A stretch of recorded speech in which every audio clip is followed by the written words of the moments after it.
Welcome back to Cool Times Podcast, where we talk all things cool about the cold storage construction industry. And my beautiful host to my right, business and life partner, Miss Jenna Free. I am also your other host, Vince Free. And we have an awesome show today, don't we, Jenna? We sure do. We have the president of AM King, Mr. Dan Crist.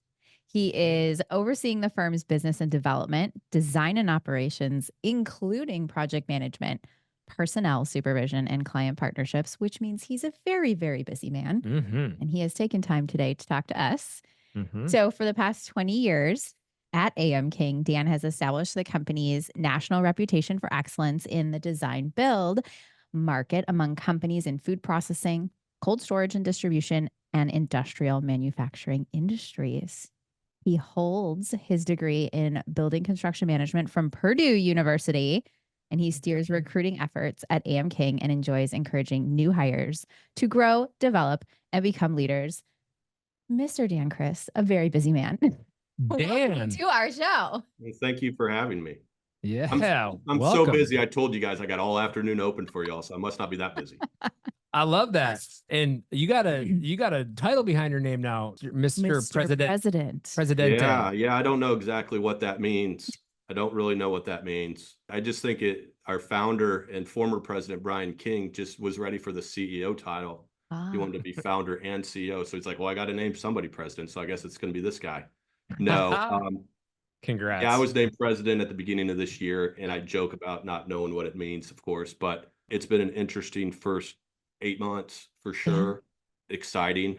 Still trying to figure a few things out. Sure. But it's been fun so far. It has. So that's awesome. So Dan, how long have you been at AM King? And 20 years. Well, fair. Let me rephrase that. Okay. Dan, how did you get into this industry before AM King, or was AM King your first rodeo? I mean, how long have you been in the industry?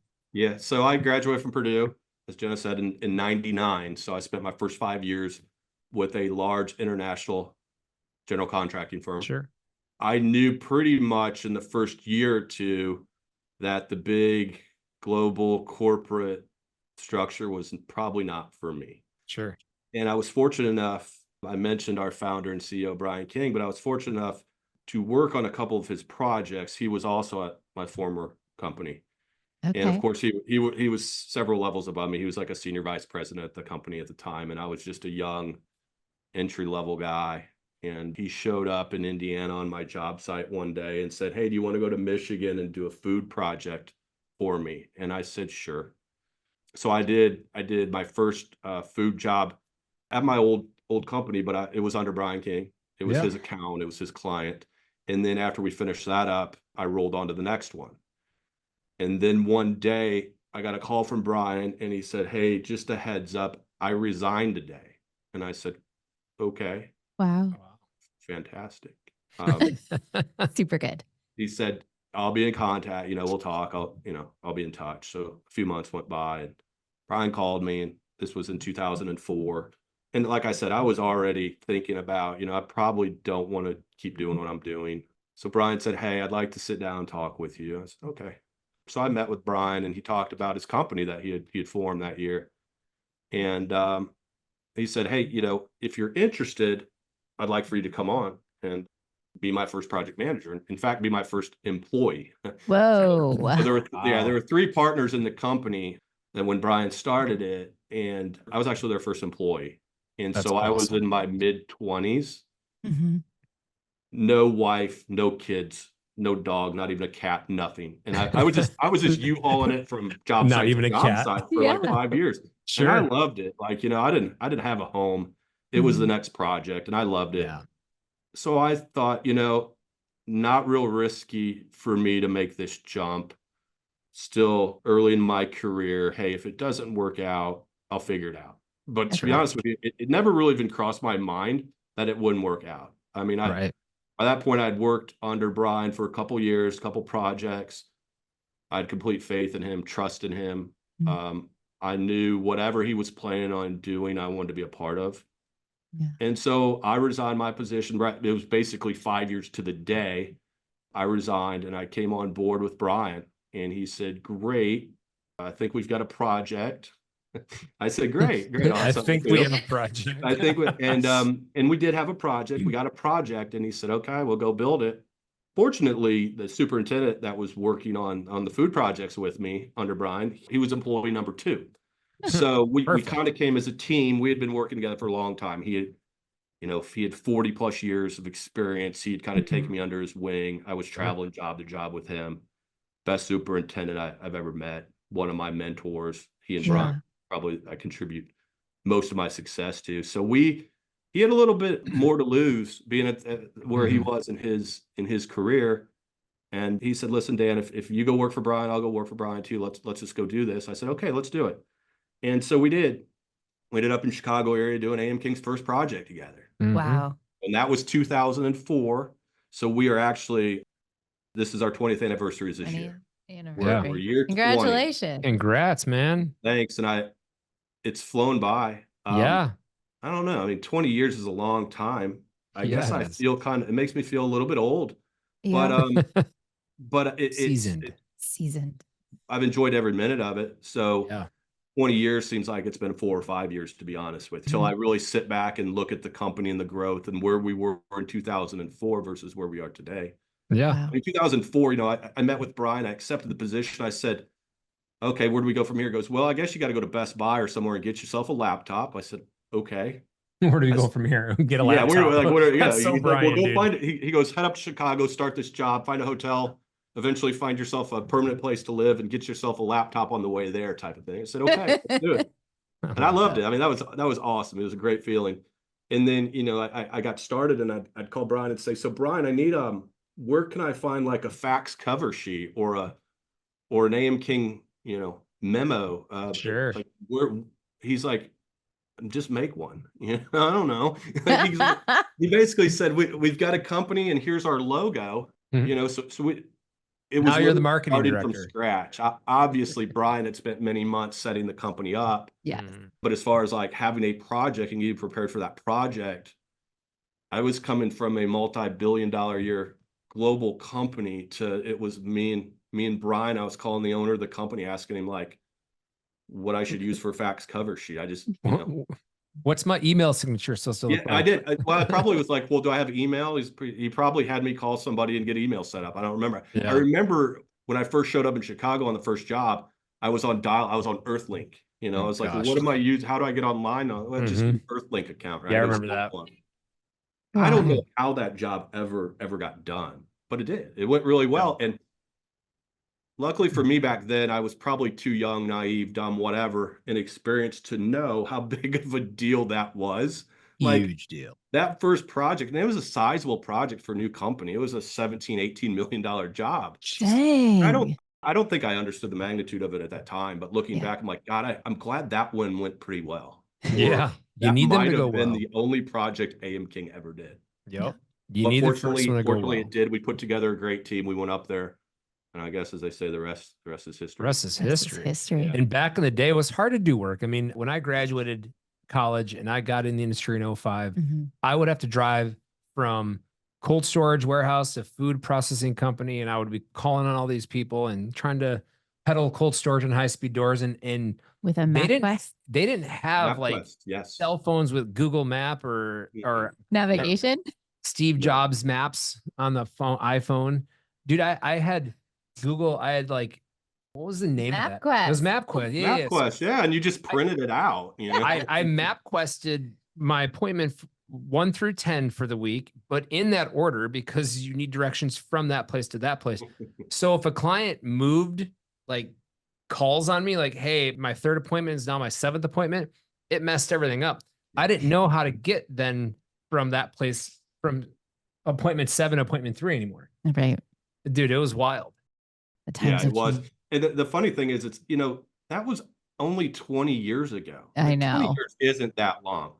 I know. But you start thinking back the beginning of your career to now and the technology, you realize, oh my gosh, it's hard to believe that much has changed in 20 years.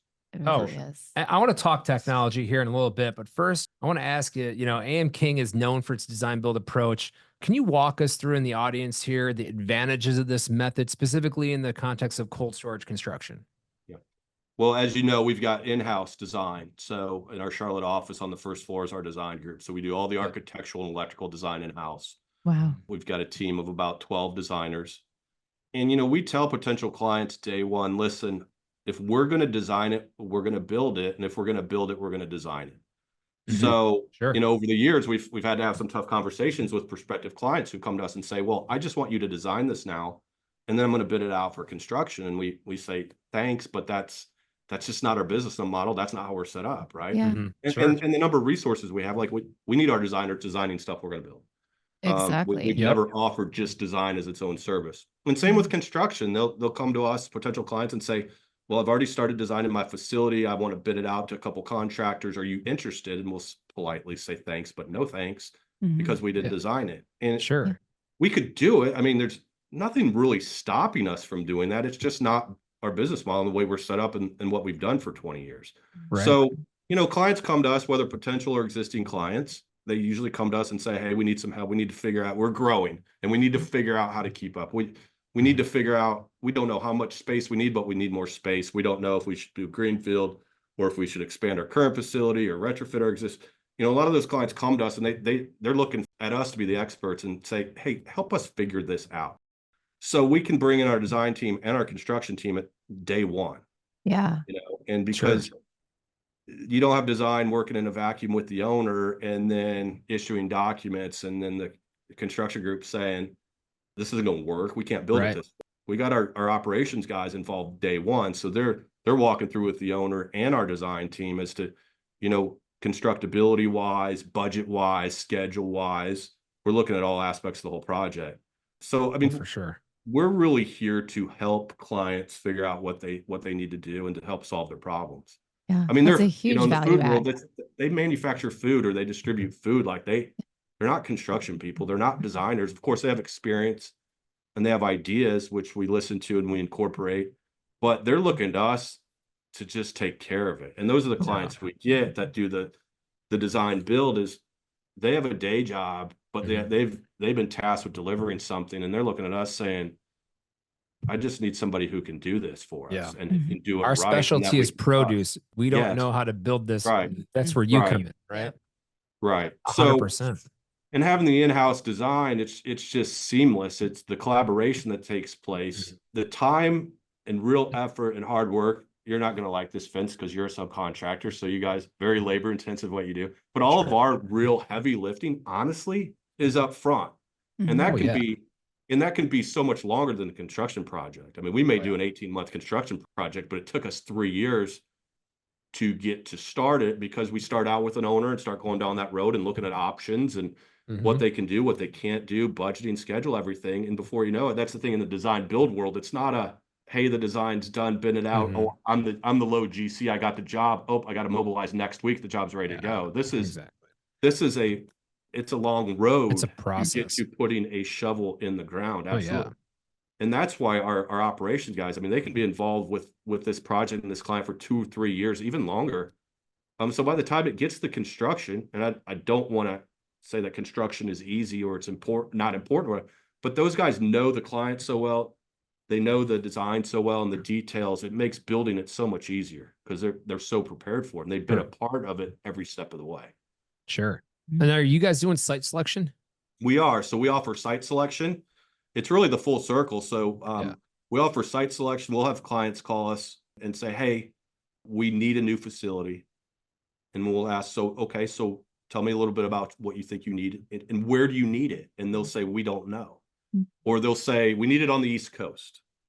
And we'll say, okay, can you be a little more specific? They'll say, yeah, Miami to Maine. It's like, okay, well, so they, they know, again, they know they need a new facility. They know it needs to be East Coast, and whether it has to do with ports or transportation, logistics, whatever. And they'll come to us and say, we don't know who to talk to about helping us find the right piece of land. And so we will get involved and we will go out, we'll help them select a site. And that's a process in itself. We've spent, I imagine, 1.5 years, 2 years with some clients just on the site selection, because we may start with 20 different sites and we go through the due diligence and work with them, getting them the best incentives and all that kind of stuff. And we may narrow it down to the top 3, 4, 5, and then from there, dig deeper into those final options, and then help them choose the right one ultimately. And then, obviously we design it, then we build it, and we also offer a maintenance. We do. Oh, wow. We have a maintenance group that, we've had clients come to us and say early on, you guys design these buildings, you build them, you know more about these facilities than anybody. Will you help us maintain them? And this was several years ago, we were approached, and, we had thought about it a little bit, but not really until a client came to us and said, it makes sense, right? Sure. For us to have a maintenance group that, takes over a facility and maintains it for the next 20, 30 years or whatever, that if we designed it and we build it, we should know everything about that, right? Instead of them having to go find a maintenance company that knows nothing about the facility. So it made sense. So it's kind of that full circle is, we start with a client looking for land, and then we design it, we build it, and then we kind of never leave, which is great in itself, because if you never leave, we're there. If they need anything, we're there, right? Right. Yes. I was just going to say what that sense. value it brings to your customers. Like they feel totally taken care of from step one all the way through, some of the lifespans of these buildings. Like they're there for them. Right. You guys are there for them. So that's pretty incredible. Yeah. And circling back to technologies from MapQuest all the way to a TomTom and all that. Yeah, TomTom. You know what I'm talking about, right? Yes. When we first started that technology, I mean, I know AM King is always evolving and innovating and all that. So, from an integration standpoint, how is AM King leveraging technology? I mean, you got BIM out there, right? Other digital tools out there. Absolutely. BIM, VR. The enhanced design and construction for cold storage. What else are y'all doing that's something different, new, anything? I mean, what we've been, I think back 20 years when we started, I joked about the fax cover sheet and all that stuff, how we had zero technology, right? Yeah. Oh, yeah. And we have come a long way. But at the same time, we spent the first several years doing things kind of the old fashioned way, because one of the reasons we did that is we felt for the young people coming in our company, and we're still a very young company, but over the years, back then everybody we were hiring was straight out of college, right? For them to learn and understand design and construction and the business, we weren't actually really pushing technology as much back then, because we just thought it was better for them to learn and experience kind of the old fashioned way. I mean, we were using spreadsheets and all that for a lot longer than most companies were. I mean, things like Procore. I mean, we just brought Procore in-house a few years ago. Wow. Because up to that point, we didn't feel like it was really necessary or it was worth the investment until you get to a certain size. You get to a certain size, and as fast as technology is changing, like we weren't resistant to it. It wasn't on the forefront of us and growing the company. Every year we would do studies and research on different technology to bring in, and I'd rely on my teams to come back and tell me if they thought it was worth it or not. Is it, what we've always said is, I'll invest in technology as much as we need to if you can prove to me it's going to improve efficiency. If it's going to make your job more efficient, things more efficient, that's all I care about, right? We will certainly.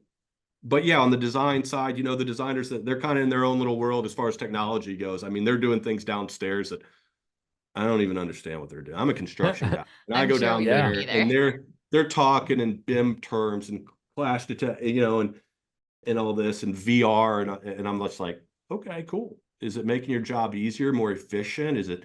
Are we bringing value to the project, to the client? And if so, then we'll keep incorporating more and more. One thing we have technology-wise on the job site we've done lately is we have a specific project that it's a campus, and we're spread out all over the place. I mean, we've got subs in multiple buildings around the campus. And what we found out real early when we started the job is, in a case of emergency situation, there's several office buildings, a distribution facility. We've got people spread out. What are we going to do to notify people that there's an issue on this campus when you've got 250, 300 people out there working, right? Our subcontractors, and one may be in a 5-story office building, one may be in the freezer. If something happens, there's an ammonia leak, say, or whatever. How do we notify our subs? Of course, the client, they've got their protocols and everything in place. How do we let our subs know? So we actually have a program now that everything's automated.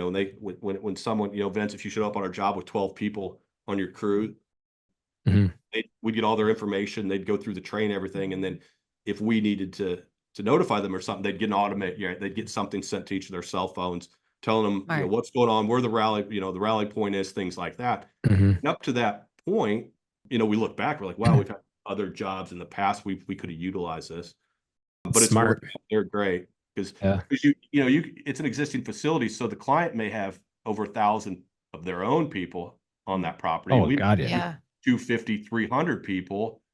And how do you know if there's an issue that everyone's accounted for, everyone's up in the right place, right? Yeah. So there was something the team on that project, it was their idea. They brought it to me and said, hey, we're worried about, you know, notifying everybody. And again, this may be something that, you know, a lot of companies have used for years and years and years, but for us and the size of our company, this was the project that really, it was crystal clear, like we need to do something technology wise here where these people are all notified. There's an issue. They need to go here, that sort of thing. Instead of, you know, what would happen if we were building a DC before this project and there was a problem on the job site? We'd send our project engineer and all the young people out and say, go tell all the subs, or we'd start calling all the foremen or whatever to rally, you know, their troops together and get out of the building. Where this is, we know everybody who's stepped pretty foot cool. on the job site going through safety orientation. They're all on list. They know that they need to get out. They need to go somewhere. It's like an Amber Alert. It is like, you know what? Yeah. You're right. It is like an Amber Alert. That's kind of what it is, right? I mean, yeah, I've never seen anyone do it before.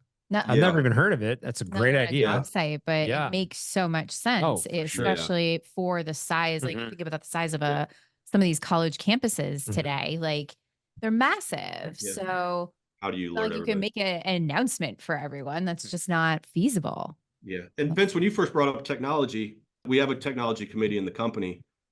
And you think first, okay, we're a design build firm. So all the technology, you immediately go to, okay, design and construction, what can we do? But there's so many other things within, you know, the business that you can incorporate technology in to automate things. It doesn't have to be just design or just construction, even though that's where we go to when we think technology, right? Correct. There's a lot of other aspects of your business. I'm sure that how many years have you been around now? 5, 6 years? 5 years. That you guys over time have, you know, discovered some things or done research and said, hey, if we incorporated this will make this process more efficient. So it's we can afford to do that stuff now. Exactly. Right. Right. We've gotten to the size where we need some of this stuff, you know? Yeah. So it's not value. Just related to the actual design and the construction that you can incorporate technology, you know. Well, it's even value add, Dan. So, you know, even like a simple daily report is such value add. If you're taking pictures, what happened that day, what's on the job site, what details did you do? And those are communicated to the general contractor or the owner, and the owner can get it automated. Boom. Wow, this was done today. Very cool. Right. Like there's value adds there. Right. Or if you see something that pops up and you're like, well, I don't like that. Or we should talk about something different. Like, you know. Yeah. Well, I mean, think about like drones on job sites. I mean, it wasn't that long ago that drones were like, you know, oh gosh, a drone. Why would we ever invest in a drone? And oh my God, multiple thousands of dollars to get this drone. Now we got these 22-year-old project engineers on our job site out there, you know, flying the drones around and to have that, you know, that documentation, right? And taking videos daily and getting it and sharing it with the clients, and then just having it in case you can go back and look at it. It's a thing that, you know, when I was 22, 23 years old, I don't think anybody should have trusted me with a $1,000 or $2,000 drone. I still don't trust him with ours. Oh, I would. I mean, I wouldn't touch one personally. Like it scares. They are scary. They're wild. It's funny because when they first started getting real popular, and the first one we ever bought for a job site, we gave it to the project engineer and said, okay, every Friday or whatever, you need to go out and you need to fly the drone and take video and take photos and everything. I said, be careful. You know, it's like a $1,200 drone. Sure. Be careful. It's $1,200 drone. And he looked at me, goes, oh, well, it's got sensors on it. Like it's impossible to crash. And I said, I don't know anything about drones, buddy, but I'm pretty sure it could be crashed. And like a week later, he calls me. He's like, I crashed the drone. But you said, how'd you do that? He goes, well, I flew it into a beam. I was just flying along and I hit a beam. And I said, but I thought you said there were sensors and there was no way. He's like, yeah, I was wrong. So it was my introduction to drones. I'm like, oh, great. every couple of weeks we're going to spend $1,000, $2,000 on yeah. Oh, gee. Well, the screen will like have like a red border and like flash at you as you get close to something. Cause I almost flew mine into an IMP wall. We're doing this huge, like 500,000 square foot box and box. We have awesome, like just ceiling panels and tees and everything's beautiful. And I'm flying this drone and I'm like, and I almost fly this thing right into a column. Like I'm flying sideways and I'm like this close to a column. Yeah. And it just, dude, that was $2,400 drone just down. Yeah, the I don't trust myself at all to fly a drone. I've never done it, and I probably never will. I just don't trust myself at all. But the only thing that worried me most was I had gone with him to one. We were doing a large exterior project, and he takes the drone off, and then he goes, "Well, I can't find it. I don't know where it is." I lost it. That's nice. I was like, "That's good." Did it come back eventually? Eventually, there's a home button. Yeah, I was gonna say, isn't there a home button that eventually finds its way back to you? Thank goodness. But if there's like an object in front of that drone, it'll just go right into it. Yeah, I think it will. I Are didn't you want the to only test person in the company that uses the drone, that operates the drone, or do other people operate it? we're the only ones right now. Yeah, I'm the only one that flies it. yeah. For sure. I want you to master it before we. I'm not letting any of my project managers touch the drone, dude. Yeah. I just not. I'm the director of marketing. Okay, I'm not. I don't need anyone to be doing that. That's what I want to do. You guys are the owners too. If you crash your drone, you crash. Yeah, It's my fault. Yeah. Well, I don't want to crash it into all that expensive refrigeration equipment either on the roof. Right. No, definitely not. So, speaking of refrigeration equipment, Dan, this show is sponsored by our good friends Iceberg Mechanical. Mm-hmm. I know them. You do. do. Iceberg Mechanical, they are one of our awesome sponsors, and this, without them, we can't do this fun podcast with the fun editing and the cool backgrounds and cool times podcast. Getting this out there to the whole industry. And man, thank you. Yeah, thank you, Iceberg Mechanical. Yeah, thank you guys. I won't run into your refrigeration equipment with my drone. Well, I'm not going to promise that. We know Iceberg. We know them well. We're working with them now. Yeah. You are. That's fantastic. Jason Robbins is a stud. I love that guy. Nice guy. Well, since they're sponsoring our show, sure. Why don't we have them sponsor our cool moment of the show and have Dan share a story with us? Boy. Maybe something funny, maybe something that stands out from your time in cold storage. Sure. Well, what comes to mind is it's kind of a welcome to cold storage moment. Okay. I'd said earlier how I was working on a job in Indiana. I met Brian King and he asked if I wanted to go to Michigan and build a cold storage facility. I said, sure. Can't be that hard, right? It's a box, right? With some cold air in it. I was a little bit late. I had to finish up a project. So I showed up on that job a couple months into it. And I remember walking the building pad and looking at the foundations, the footings with our superintendent, who I mentioned earlier. And I believe the owner was walking with us too. And again, this is my first cold storage facility ever. I'd never even been in one.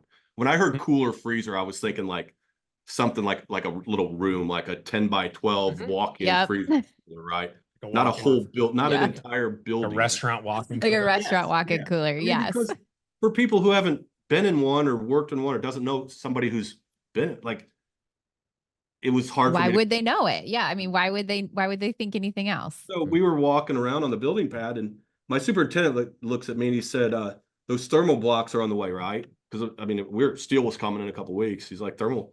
And I looked at him and I mean, I was always honest with this guy. I looked at him. I said, Joe, I don't know what that means. I don't know what that is. How important is it that we have these? He's like, very important. Like we need them before steel. And I had no idea what they even work. Like I said, I had come on the job a little bit late. So I hadn't handled submittals, shop drawings, anything. Okay. It was foreign language to me. I had no idea what he was talking about. Mm-hmm. And now I told him that as we were walking away from the owner, obviously, but I looked at him like, Joe, I don't even know what you're talking about. What are those? I didn't know what it was. And the funny thing is, like, we've had young people come through here and I kind of see they have that moment too, where we start talking about the project and putting the schedule together. And we talk about the thermal blocks and they're like, well, what are those? It's like, well, they're these important things that you need before you, but I remember that. I remember feeling if I wouldn't have been so comfortable and knew that superintendent so well, I Sure. don't think I would have admitted that at the time. I would have just said, oh yeah, they're on the way. But I looked at him like, I don't know what those are. Like, what are you talking Oh yeah. about?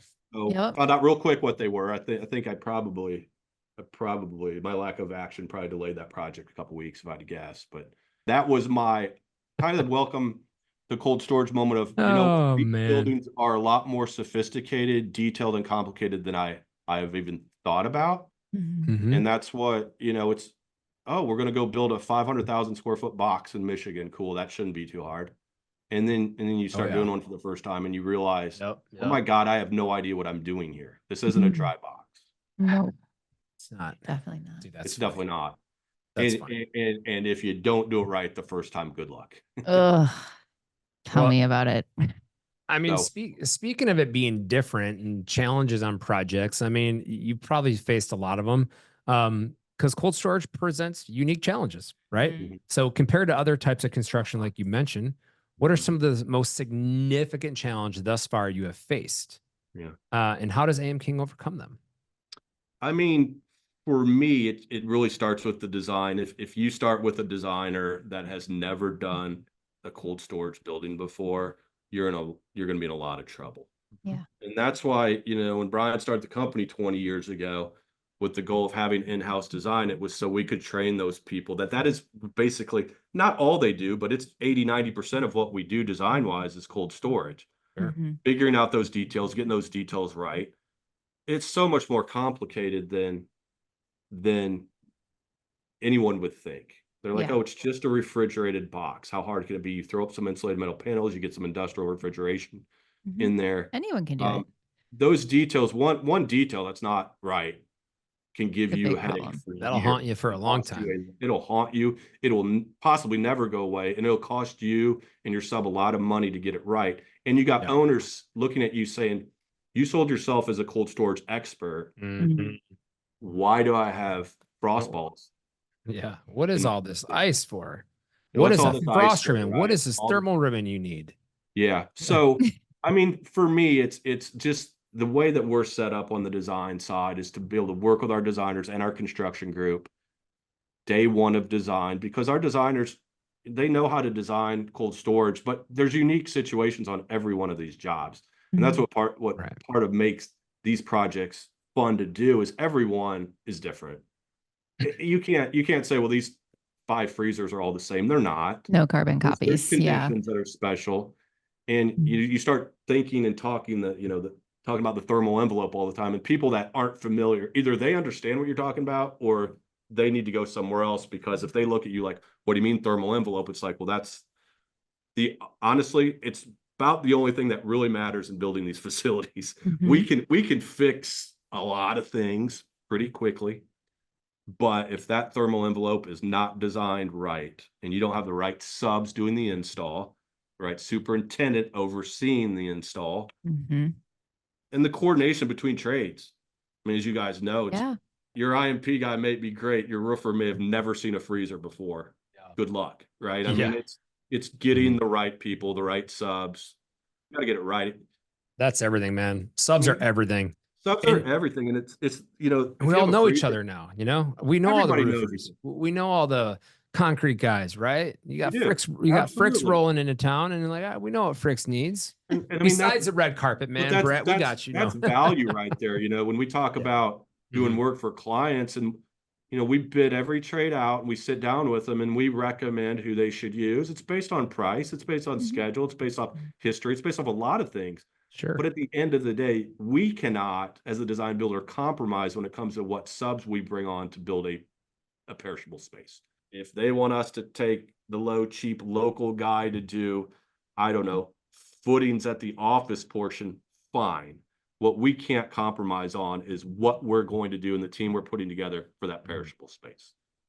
Not that we don't care about the rest of the facility, but compared to the perishable, we don't really give it that much thought. The perishable is where it has to be right. So when it comes to IMP, when it comes to the refrigeration subcontractor and the equipment, I mean, that's what we're getting paid by the clients to bring the right people in, the right products in, and the right labor in to do that work.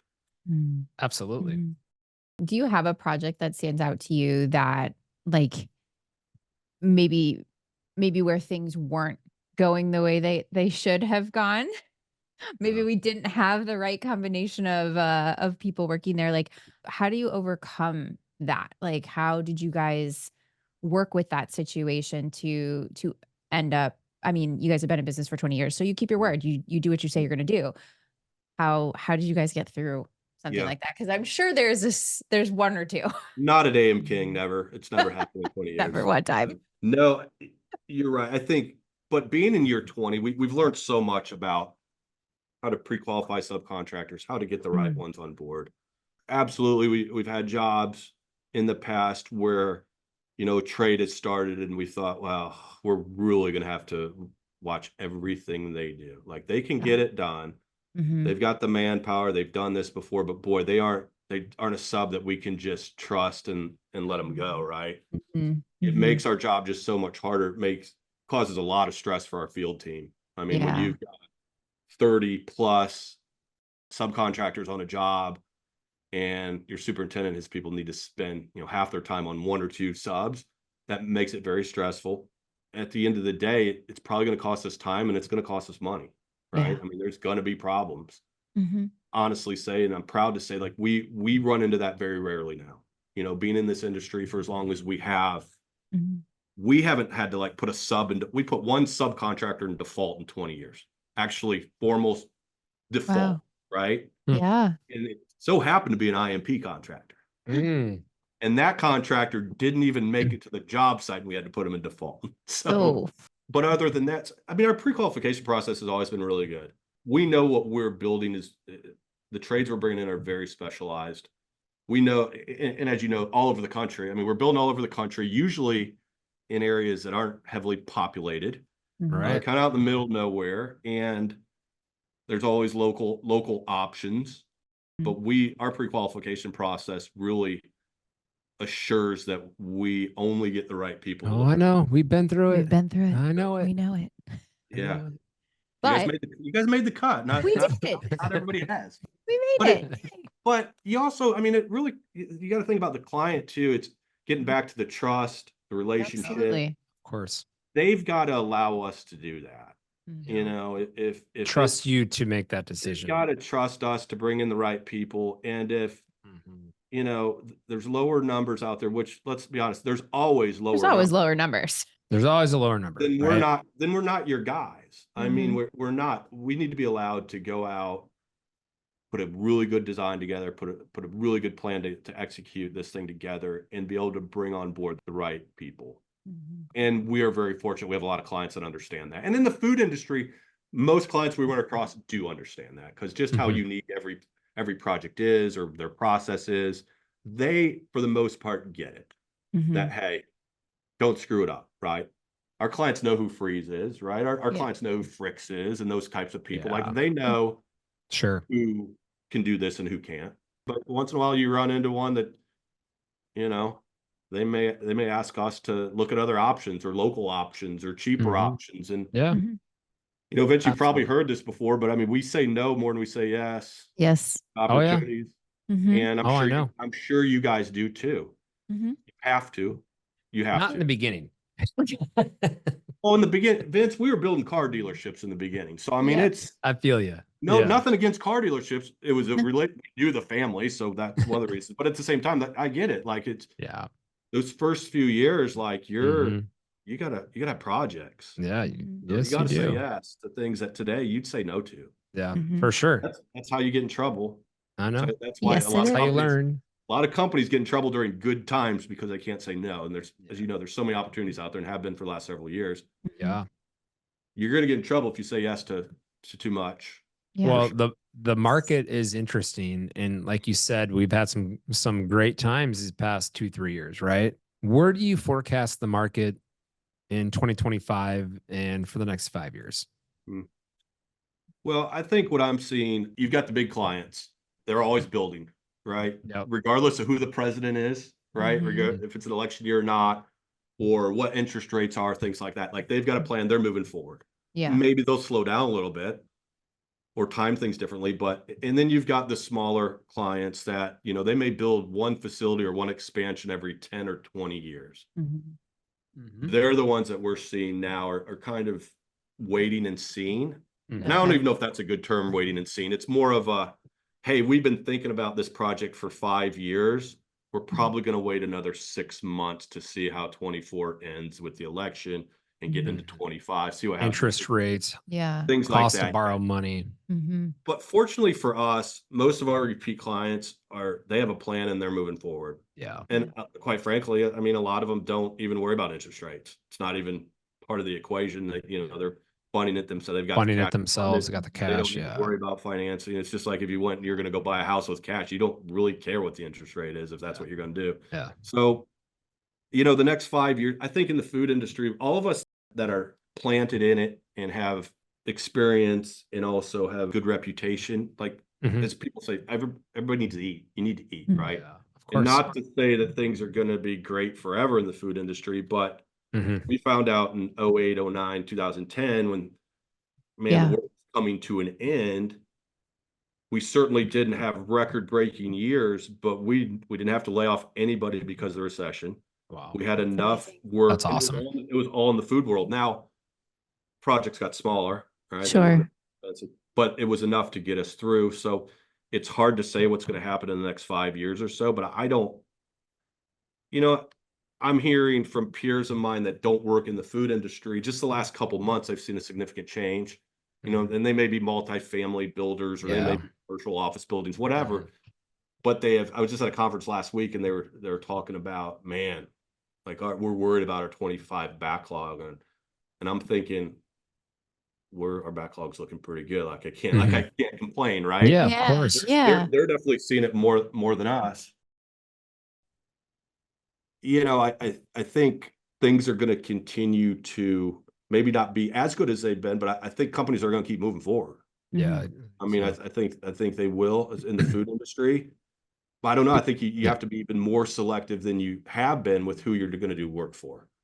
Yeah. Sure. That makes sense. And that's one of the first questions we ask a client is, where's the money coming from? How are you funding this project? Yeah. And the first few times you ask that, you feel a little intrusive and a little like, and you may get a client who says, don't worry about it. Yeah, no, I know. But don't worry about it. You need to know that stuff, right? I mean, especially now. We'll sell it tomatoes. Are you going to a bank for financing? Are you funding it yourself? Like, are there other investors? Like, at the end of the day, where's the money come from? We have to know that, and we have to be able to tell subcontractors that, because why would you all want to get in a deal if none of us really know where the money's coming from? Right. It's a hard conversation to have, but you've got to have it. It's an important one. Absolutely. An essential one. For us personally, 24 will be revenue. It'll be our biggest year yet. Wow. Congratulations. 25, 26 leads us to believe that they will be bigger years until we see changes, and we've seen little here and there. We've had a couple of jobs that the client has said, hey, we're going to shelve this till next year. It's not dead, but we kind of need to wait and see. Maybe our sales aren't as good as they need to be, or we got to get financing. So we want to see what's happening with interest rates. But 90% of the clients we work with and the jobs we do, there's been no impact. Nice. So we're fortunate. We get that. Like, we're fortunate to do what we do in the market we do it in. I mean, we're fortunate. We are. I agree with that. We talk about that all the time. Makes sense. Absolutely. So that's a like looking at the market. Talk to me a little bit about in the last 20 years and maybe what you see. Are there any evolutions when it comes to like cold storage building? Any changes? What are some of the ones that maybe surprised you from 04 to now? And is there anything that you think we still need? I know there's been a lot of advancements in technology when it comes to equipment. So like our refrigeration equipment that goes in the buildings, obviously it's a lot better equipment than it was 20 years ago, and more efficient. Efficiency is such a big thing. When I think about putting together a cooler or freezer, I mean, not a ton's changed. What I've seen come out though is more and more products or services to fix things, right? When you have problems, what I've seen is a lot more focus on, okay, you got a thermal issue here, there's a product or a process to help alleviate that maybe wasn't around 20 years ago. But it's, construction industry, as you know, we don't advance too quick in our industry, right? I mean, we're still sending crews out to build things by hand. I mean, equipment's evolved. Maybe the equipment you guys use to put your panels in place has gotten easier to use or more efficient, whatever, but you still need a crew of guys out there to get those panels in the air. You know, it's an industry that's just always behind. You know, are we ever going to have robots building freezers for us? I mean, I'll be dead before that happens. Yeah. I don't think I want to see it. But you know what I mean? You see Yeah, these other industries where the advancements have come so quickly, and in construction, we're still sending 200-300 guys out on a job site every day, working in the heat and the dust and dirt and debris and getting these buildings up, right? Yeah, you do. Of course, their jobs are, I think a lot of the advancements you look at is like safety related. We've come a long way. Oh, yeah. So much better.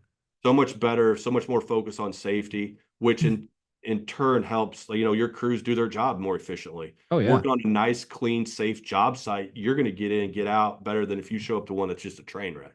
Oh, yeah, for sure. That's true. Advancements in safety and the focus on safety has been big, and the equipment, but really I mean, buildings are still being built by people, you know? You know, it's funny you say that because you're talking about all the crazy advances in our industry that are not related to the interior guts of the building. Like, yeah, you're right. Equipment's gotten better.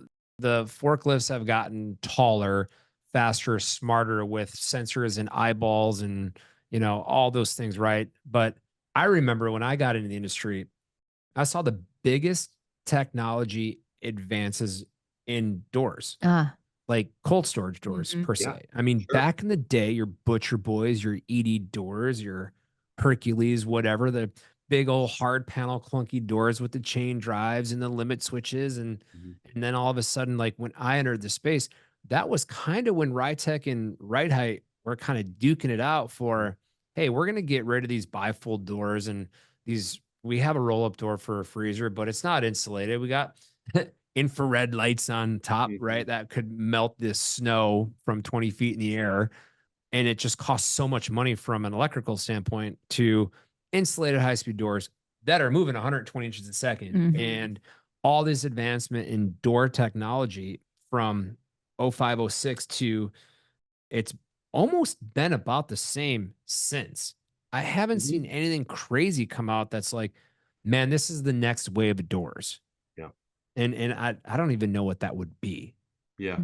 But I hear you. I totally get it. It's, you know, the big changes I've seen in facilities really has to do with energy savings and sustainability. You know, it wasn't that long ago that if you wanted an LED light fixtures in your facility, you were paying an arm and a leg. Wow. You were paying $1,000 plus for one fixture that now you can get for $150, right? Jeez. So it felt like there was this big push, and now it's kind of like, okay, what's next?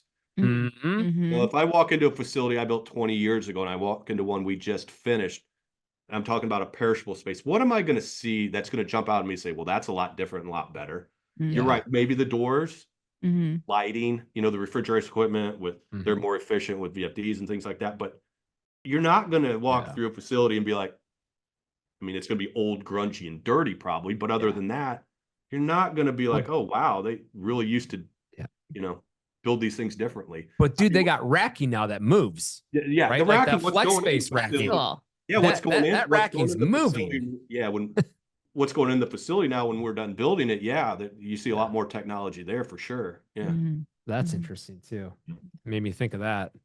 Well, tell our audience, all our many, many listeners, what would be either a piece of advice that you received or a piece of advice you'd give now after your many years in this industry about being in it? It can be very rewarding, obviously, you know, and by rewarding, I mean, you'll probably never build the same facility twice. But my advice would be, it really comes down to who you're working with and who you're working for and that company's culture. I mean, whether you're putting up IMP panels, whether we're designing and building facilities, whether, you know, anything you're doing, it all comes, you're going to get the most out of what you do if you're working for the right company and the right culture. Yeah. I think AM King could be a totally different business, maybe something I know nothing about or was ever interested in. But if we had the culture we have here, I'd probably be happy. Sure. You know, I mean, and I know Matters. that's not a cold storage response. No, it doesn't have to be. But I mean, how many companies are out there that do what we do? There's a decent amount. There's not as many as, what are doing other, commercial projects. But there's still plenty of options out there. And I've always said, if I ever leave AM King, I'm not going and building any more cold storage facilities. Come on. I'm doing something that's totally different, because I know, and this is where I'm going to talk about AM King and how great we are, but I know that I'll never be able to match what we have here. Yeah. Sure. People, the culture. My piece of advice to people is don't get too caught up in what projects you're doing or where they're at. We hire a lot of college graduates, and it's tough to keep college graduates more than a couple of years, because we're not designing and building really amazing. We're not building skyscrapers in New York City. We're not building the next Taj Mahal. And it's even harder on the design side. I mean, think about an architect coming out of school. What do you guys design? Well, we design cold storage facilities. No, it's not real glamorous, right? And by the way, we build them all over the country, and usually they're out in the middle of nowhere. So we're going to send you to the middle of nowhere, Texas, and you're going to be there for 2 years. Yeah. And what's wrong with middle of nowhere, Texas? there's absolutely. We've been there many times. Don't live in the middle of nowhere. Listen, I love middle of nowhere anywhere, and I'd much rather build a building out in the middle of nowhere than in yep. city. But Yeah, it's my advice is the young people is kind of give our industry, what we do, a chance. Because listen, you may come out of school, your friends may be building these really cool buildings somewhere in this really cool place. They're not going to be in the middle of nowhere building a food facility, but you know what? Go talk to them in 5-10 years and find out what they're doing and how their career's going, and then share with them how your career is going. Yep. Listen, I graduated, Jenna said, from Purdue construction management. I stay in contact with a lot of people I graduated with, a lot of good friends. Some of them even work here at AM King now, but they all do stuff that probably on the surface looks a lot more glamorous than what AM King does. But I wouldn't trade my career for anything to go do what they're doing versus what we're doing. So I think the young people, I tell them, you got to give it a chance. You got to give this industry a chance. You got to because the cold storage industry is so close knit. I mean, Vince, your competitors, all your competitors. Oh yeah. It's not like you walk We're in, friends. You go to SEBA every year and you see a bunch of people you don't know. You know everybody, right? Sure. Yeah. Sure. We know everybody. We see our competitors. Hey, how you doing? How's business? Like a family reunion. Very small world. This is the cold storage. It industry. is. Yeah. It is. And it's easy to get, as I felt the first 5 years of my career, is just kind of wanderingly, aimlessly, doing all types of projects. Yeah, it's pretty exciting to do something you've never done before. But at the same time, there was no community. There was no just go project to project. Here, if you're working in this industry, whether you're sub, whether you're us, one of our competitors, like there's a community there that respects each other too. That's a thing. Oh yeah, absolutely, big time. So, hey, Vince, you're a competitor of ours. We respect what you're doing, but we're an IMP contractor, and we're going to bid against you all day long. But they have respect for what you do, and you have respect for what they do, because you know what they do. Yeah. Oh yeah. 100%. So I think that's something y'all had asked was conferences, and if there's an organization, association, conference, and SEBA's great. I mean, because of that reason right there. Yeah. Yep. I mean, you go see the Built by the Best, and those are all of our competitors. Sometimes we're up there, sometimes we're not, but they're all, showing everybody at that conference their project and how they got through that project and why it was so interesting. And you can't help, even though they're our competitors, you can't help but admire and respect what they've done and what they're doing. Just because they're competitors doesn't mean that those guys suck. I mean, we don't. No, there's respect. There's respect in the market, in what the sector we work in. There is a lot of respect. There's no doubt about it. And I think that's a pretty cool thing, that you spend your career in the construction industry. I don't think you're going to be in those types of situations very often. Yeah. I love that. I really do. Everything about that. I mean, even when you're up there watching your competitor, if let's just say I'm a GC and I'm watching someone Built by the Best, and they're talk about how they battled through this, and that. And it's like, man, I'm actually going through that right now. I'm going to listen because I kind of want to hear how they got through that. Right. Like, I mean, but everyone wants to help. I mean, Dan, I'm not even joking. I can walk up to any one of my IMP contractor competitors and say, I'm dealing with this situation. What, have you ever seen this before? Have you ever seen this detail before? Have you, dude, I texted with the metal fab guys literally the week before. I'm like, hey, I noticed that you do this one really cool detail. You sent me information. Yeah, we got you, man.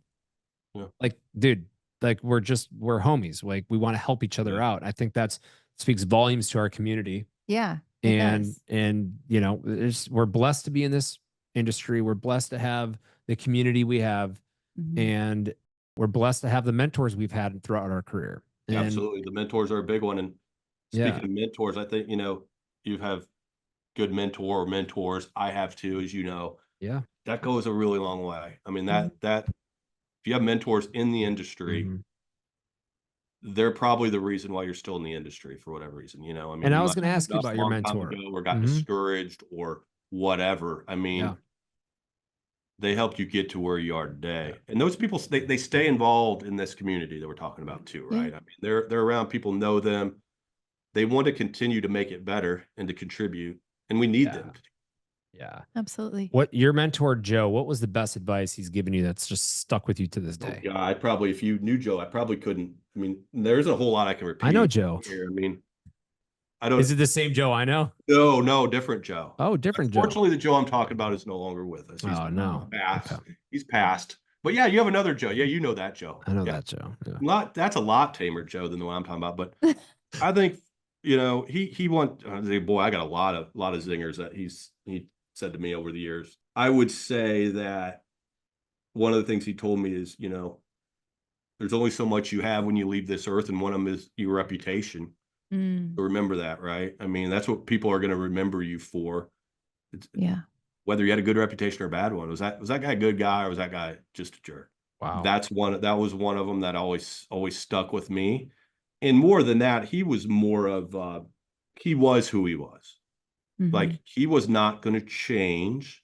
He would listen to people, but he always stayed true to himself. And he'd tell me that too. So, Dan, don't change. You got to stay true to yourself. Don't give in just because it's a thing to do or that you're getting pressure. It's like you gotta be true to yourself. And that's what I tell the young people around here all the time. Be yourself. You don't need to change. Be true to yourself. Stand up for your values. Stand up for what you believe in, and be yourself. And it's not going to be, we started this by talking about, my new position, and it's not always going to be easy. I mean, not everybody's always going to like the decision you make. As you guys know, owning a business, you can't make everybody happy. You can't make changes just because one person wants that change. Like, you got to always do what's best for the company. For the company. 100%. That's what helps you sleep at night, is you got to look out for the company as a whole. You sleep at night? I don't sleep I really don't sleep that much, Vince. Do you? No. I hope you don't, because I wondered if I was the only one who doesn't sleep much, but no, I don't. You met my wife. You asked my wife. She's like, what are you doing up? It's 3:30. I'm like, yeah. I'm thinking about that IMP problem, that freeze, they're on my job. Man, come on. Well, I'm up too. I'll text me. You should text him. Like, bro. No, believe me, what keeps me up at night has nothing to do with construction, really. It's all the other stuff that you guys deal with running a business, right? That is stuff. Vince, your crew, you guys know how to build, right? Cold storage buildings. You know how to install IMP panels. I mean, and get the details right. What keeps you up at night is just thinking about everything else. I'll be honest with you. I want everyone to go home and be safe, and I worry about safety is probably the most that keeps me up at night. Just making sure everyone is going to have a healthy, safe day. Everybody's safe, and also making sure you're doing everything you can for your employees. You're giving them the most opportunity you can, the best opportunities you can. You're listening to them. You're showing them you care. I mean, that's the type of stuff that you think about. It is. That's a culture builder, man. It is. Yeah. It is. It is. Heck yeah. Well, Dan, tell our listeners, if they want to find out more about AM King, what you guys are doing, maybe even see some photos of projects you've done, things like that, where should they go? Before we came on air, I was talking about my fabulous marketing group and how they've set me up for this podcast. Yes. But our marketing group, I would put up against anybody in the industry. And And why I say that is, where can you find us and what we're doing? Social media is by far and you guys know social media. I mean, it's an AM King post, then a Freeze post, then an AM King post. I mean, it's, you guys know, but you guys know how important that is, and you do a great job with it. Yes. And we have heard for years from our competitors about, gosh, you guys do a really good job with social media. And they're right. Like, we have a great marketing group. I mean, we don't deserve our marketing group. The size of company we are so fortunate to have that marketing group, because they are on top when it comes to LinkedIn, Facebook, Instagram, AM King Group. Yeah. Give us a follow. Check out our website. Again, you go to our website, and which I checked out your website. I know I've done it before, but I did it again today just to refresh myself. And I wanted to kind of see your website, see if you had a good one or not. You guys have a good website. Thank you. Especially for a subcontractor. And I'm not putting down subcontractors, but for a subcontractor, that you've got one of the best websites probably of any subs we work with. You have a really good website. I love that. Thank you. And did you watch the video? Yeah, I watched it all. I mean, you're in a lot of stuff, Vince. Like there are a lot of photos and stuff. I don't know if you should be featured as much.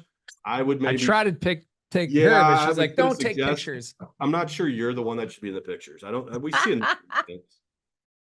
But no, all joking aside, you guys do a really good job with social media, with your website, and we take great pride in that too. But there's so much time and effort, hard work, and investment that goes into that. A lot. So that's what I'm doing all night when I don't sleep. Is that what you're doing? No. Marketing posts. Marketing. No, it's good. You guys do your own marketing? We do. You handle it all, the two of you? Well, you guys are doing a great job. Thank you. All of it. I'm not so. Is that sustainable though? I don't know, guys. I think maybe not forever. In 5 years. You tell me, Dan. I don't think it's sustainable. I don't think it's sustainable. But no, you guys do a great job. I'm joking. You guys can continue. Yeah, no, you guys I'll continue to follow it, whether you're doing it or not. No, I appreciate that. But no, I think it's very important. But that's how people can find out more about AM King. I love it. Awesome. Yeah, you guys are easy to find. You guys are super. Yeah, we easy are. To find. We love that. You know what? It's funny because when we sit down with clients and they talk about what subs we're going to use on their job, and we say, okay, well, Freeze is going to do the IMP, and if they're not familiar with you, what do you think they're going to do? They're going to go look you up. Sure. I did have a client a couple of years ago. We used you on a job, and they're like, "Who's Freeze?" And this is, you were probably around for a couple of years at that point. I said, "We've done business with them. Don't worry about it. They're good. Right? Trust us. They're fine." They came back to me the next day. They're like, "Yeah, so I looked them up. They look like they know what they're doing." I'm like, "Okay, well, thanks." But we already have a contract with them, so I'm glad you like them. Good. I'm glad you like them. You're stuck with them. But anyway, but yeah, it does. There are absolutely prospective clients are out there looking. Yeah. They want to know who you are, right? You do. Of course. So, absolutely. You know what I love most about AM King, and all BS aside, is Brian King. Is it Brian King? Is that who you love? What you love best? Brian King. I love Jen King better. I love Jen King too. But without her, Brian, we wouldn't. Yeah. She's like the glue. Like everyone needs a queen that runs the show. Got it. Trust me. Trust me. No, you know that. Dude, you need a good queen. I mean, we can't be a king without a queen. Absolutely. Did I say that right? All right. So Anyways, let me land on the plane. True. You guys do such a phenomenal job of your philanthropy and giving back, and you guys do so much for the city and towns you're in, your donations and working and giving meals to whether it's homeless or providing school books and markers and crayons to school classes. Everything you guys do so much. You raise money and you go cycling, and that looks exhausting. I'll just donate, but yeah, I don't ride in that. Yeah. But you guys do so much. And I think your whole organization and what you do for that is amazing. So hats off to you guys for doing that, because it doesn't go unnoticed. No, it doesn't. Yeah, I noticed community involvement is something that's very important here. And we really get our employees involved as far as, what organizations we're going to get involved with. Like, we're always open to employee coming in and saying, "Hey, this organization is pretty near and dear to my heart. Is there a way that AM King can maybe help participate in this or that?" I'm glad you brought that up, because it is part of our culture. And the thing is, all of our people get involved with it, and they don't do it because they're expected to. They love doing it. Yeah. Love doing it. And we don't do it as a company to say, "Hey, look at us. We care about our community." Yeah. We do it because it's our responsibility, number one. We're a successful business, right? There's people in need out there for various reasons. Yep. And that's we feel like that's our responsibility, you know, that Totally. we give back to our community for sure. And we're always looking at more and more and different things to do and how can we impact it, you know, and it's what we will not do is just write a check.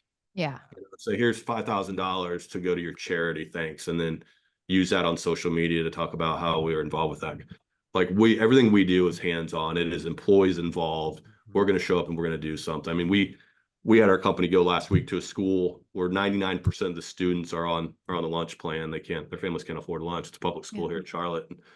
And our people look forward to it every year and they bring their kids. I brought my kids to it before and it's an eye-opening experience. You know, you know, for my kids to say, well, why does AM King do this? It's like, well, you know, this is why. And they're fortunate that they don't know about that. They don't realize until they see it and they're like, wow, that's pretty cool. You guys do that. So we get our families involved, we get everybody involved and we love it. So I appreciate you bringing that up. I wanted to give you guys recognition. Yeah. You guys Yeah. deserve the recognition. Very You know, much so. our entire audience that listens. I mean, we've been blessed enough where this has been shared throughout our industry so much where, man, we get phone calls and emails from people, you know, we've never met or heard of before, and they've listened to the show. And now I'm starting to like look at all the analytics and who's listening and all this stuff. And I'm like, wow, we reached that many people and that many people are like listening to the show. So if this platform can be used to help spread that news for companies that are just doing the right thing, and that's AM King.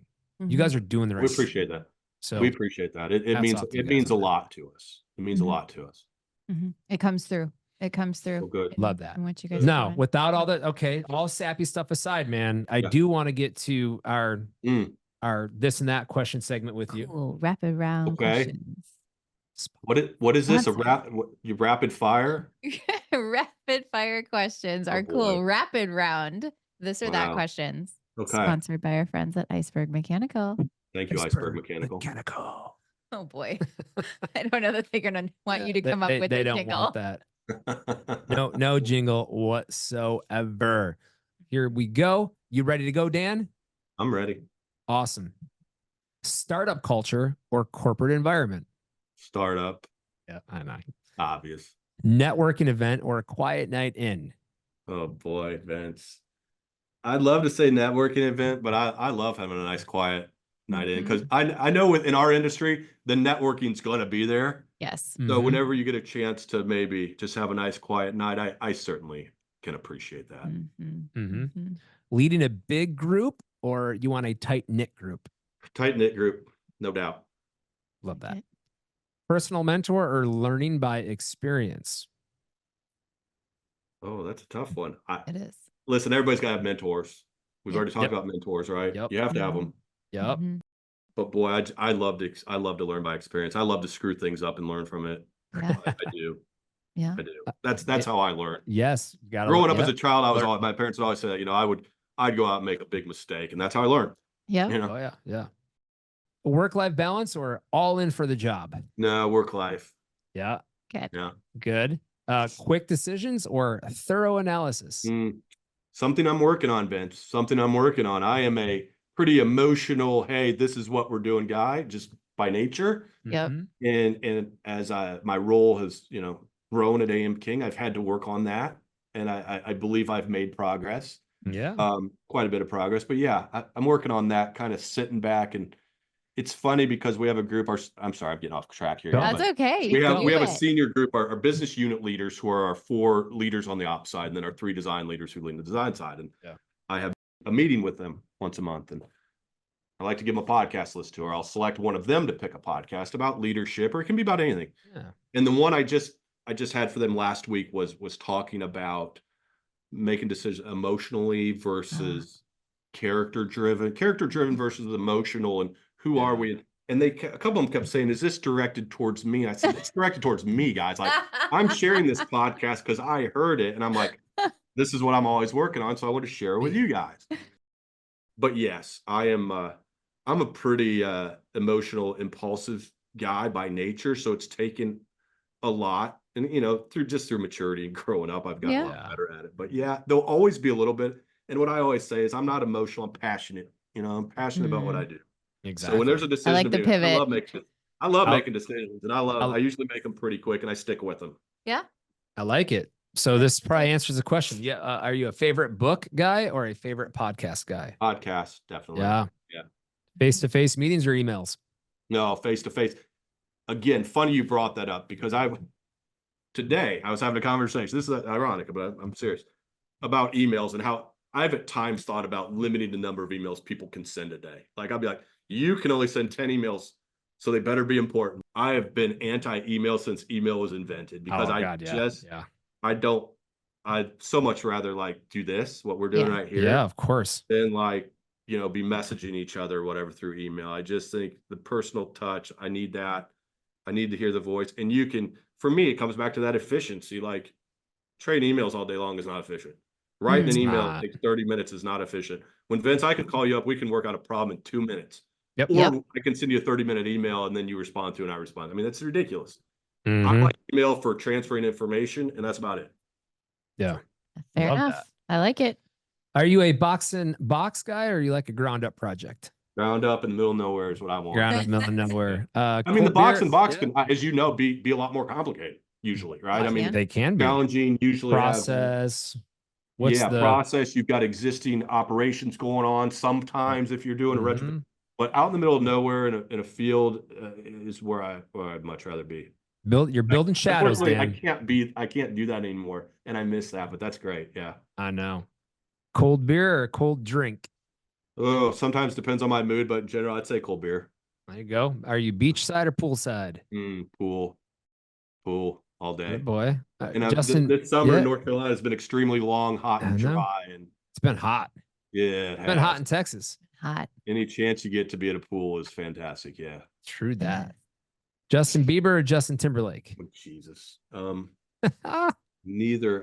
No, I'm probably gonna take heat from somebody, but I would absolutely take Bieber all day long. A believer. I like that, man. Like it. Yeah, I kind of like that kid. I do too. I have a 14-year-old daughter, and when she was little, she just always sung Bieber songs. Yeah. Oh yeah. Yeah. He's got some good messaging in some of his songs. I like him. I do too. It's good. I'm a fan. I love it. Dan, you survived. Is that it? Rapid round question. The rapid round questions are done. Yes, you're all done. Very hard. Yeah. We know all about you now. You're now. ask some really tough, uncomfortable ones right there. Yeah. Yeah. I know that last one got you, but my gosh, you killed it. This was awesome. I learned a lot. I took a lot of notes about you and your company and what you're doing at AM King. Great. I love it. It's great. Well, I appreciate you guys having me. And as popular as this has gotten, I may not be able to be on here again for another 10 years. That's not true. Wow. We'll have you back next year. This was probably my only chance to be on this. You'll probably never come around again. No. We know some people. Maybe you guys have a waiting list. Maybe we can get you back on. Yeah, no, you're good. Dude, this is awesome.